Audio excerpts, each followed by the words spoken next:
माना ये 4 काम मनुष्य भी करते हैं, 4 काम पशु भी करते हैं। तो हमारे अंदर वह कौन सी विशेषता है, वह कौन सा विशेषण लगा हुआ है जिसके चलते हमें मनुष्य कहा जाता है, मानव कहलाते हैं। भगवान कहते सुनो सुनो, वो विशेषण का नाम सुनो, वो विशेषता क्या है? बोले धर्मो हि तेषाम अधिको विशेष। धर्म, अच्छा यहाँ जितने लोग बैठे हैं सभी लोग बता सकते हैं धर्म किस पेड़ में फलता है, किस पक्षी का नाम है, किस फल का नाम है, क्या करने से धर्म होगा? धर्म की परिभाषा क्या है? धर्म की परिभाषा अनंत है भैया। आप अगर कह रहे हो कि अगर आप कह रहे हो कि हम भगवान की पूजा प्रत्येक दिन कर रहे हैं, क्या ही धर्म है?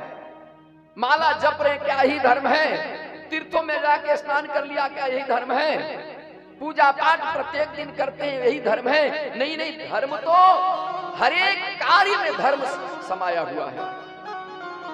सुबह प्रातः काल आप उठते हो, उठने के बाद जितने भी क्रिया किया जा रहा है आपके द्वारा, जितने भी कर्म हो रहा है आपके द्वारा, सब में धर्म समाया हुआ है। घर में माँ है, घर में पिता हैं, घर में पत्नी है, घर में बच्चे हैं, घर में बड़े भाई हैं, इनके साथ भी उत्तम व्यवहार करना यह भी एक धर्म है।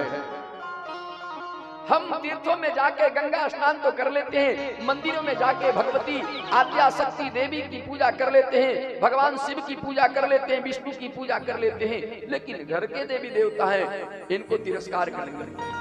माता पिता, माता पिता एक गिलास पानी के लिए तरस रहे हो तो भाई उसके लिए हमें समय नहीं है, सही समय पे भोजन नहीं दे पाए उसके लिए समय नहीं है, और हम कहते हैं बहुत बड़े धर्मात्मा है, बहुत धर्म करते हैं।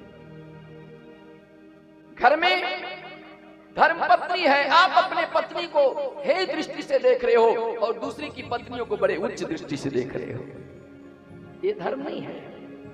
जैसे स्त्रियों का धर्म क्या है? स्त्रियों के धर्म शास्त्रों में कहा एक ही धर्म एक व्रत ने मां, काय वचन मन पति पद प्रेमा। शास्त्र कहता है, वेद पुराण कहते हैं कि भैया स्त्रियों को और कुछ नहीं करना है, क्या?